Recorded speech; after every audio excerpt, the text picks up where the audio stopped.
ምእካብና ኩሉ ብስምትሙን ተግባራትና ኾነ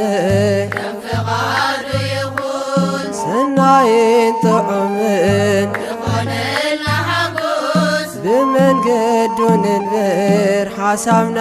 ንሕድስ ኣሕዋት ብሓደ ሓቢሮም ክነብሩ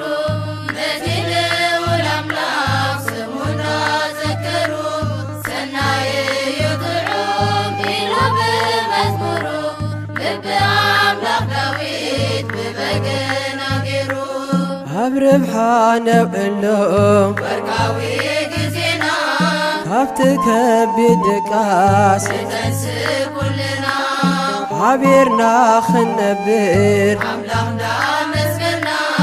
ኣይርከብን እዩ ምስ ተፈላለና ኣሕዋት ብሓደ ሓቢሮም ክነብሩ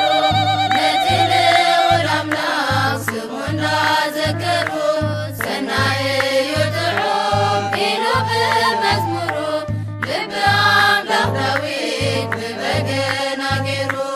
ፍቕሪ ዝመልኣ ጎይታውን ዝፈትዋ ዓበይ ምሽ ንእሽቶ ኩሉ ይሕልዋ ሕብረት ያ ኣደይ ቅሳነት ዘለዋ ንጎኾነ ምሽት ተአንግል ያረህዋ ኣሕዋት ብሓደ ሓቢሮም ክነብሩ ነቲ ልዑል ኣምላኽ ስሙ እንዳዘከሩ ሰናይ እዩ ጥዑም ኢሉ ብመዝሙሩ ልቢ ኣምላኽ ዳዊት ብበገና ገይሩ ምእካብ ብዙሕ እዩ ኣደራ ንሰብን ብጓይላ ብባሲ ብዘተ ይፍዕላል ዳሕራዩ ዝኽፍል ሰላምካ ዘርሕቕ ስለዚ ንፍለጦ ኣኼባ ዘጽድቕ ኣሕዋት ብሓደ ሓቢሮም ክነብሩ ነቲ ልዑል ኣምላኽ ስሙ እናዘከሩ ሰናይ እዩ ጥዑም ኢሉ ብመዝሙሩ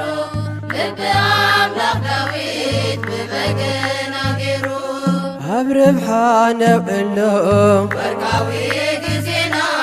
ካብቲ ከቢድ ድቃስ ንተንስእ ኩልና ሓቢርናኽነብር ኣምላኽ እንዳመስገና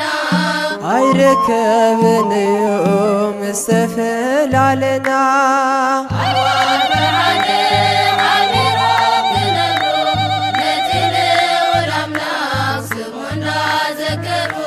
ሰናይ እዩ ጥዑም ኢሉ ብመዝሙሩ ልቢ ኣምላኽ ዳዊት ብበገና ገይሩ ፍቕሪ ዝመልኣ ጎይታውን ዝፈትዋ ዓበይ ምሽ ንእሽቶ ኩሉ ይሕልዋ ሕብረት ያ ኣደይ ቅሳነት ዘለዋ ንጎኾነ ምሽት ተአንግል ያረህዋ ኣሕዋት ብሓደ ሓቢሮም ክነብሩ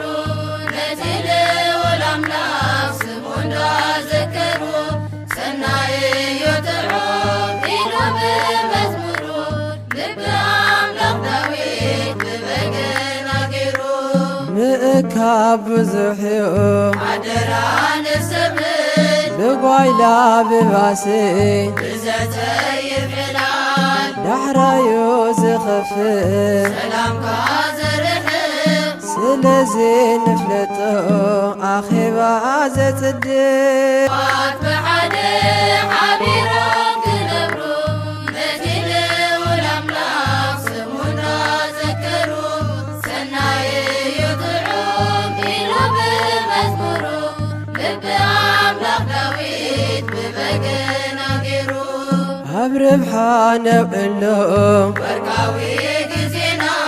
ካብቲ ከቢድ ድቃስ ንተንስእ ኩልና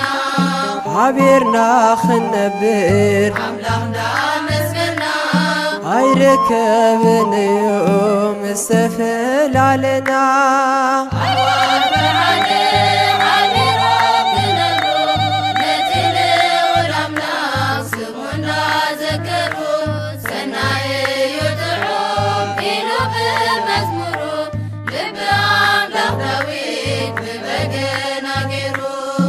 ፍቕሪ ዝመልኣ ወይታውን ዝፈትዋ ዓበይ ምሽ ንእሽቶ ኩሉ ይህልዋ ሕብረት ያ ኣደይ ቅሳነት ዘለዋ ንጎኾነ ምሽት ተአንግል ያረህዋ ኣሕዋት ብሓደ ሓቢሮም ክነብሩ ነቲ ልዑል ኣምላኽ ስሙ እንዳዘከሩ ሰናይ እዩ ጥዑም ኢሉ ብመዝሙሩ ልቢ ኣምላኽ ዳዊት ብበገና ገይሩ ምእካብ ብዙሕ እዩ ኣደራ ንሰብን ብጓይላ ብባሲ ብዘተ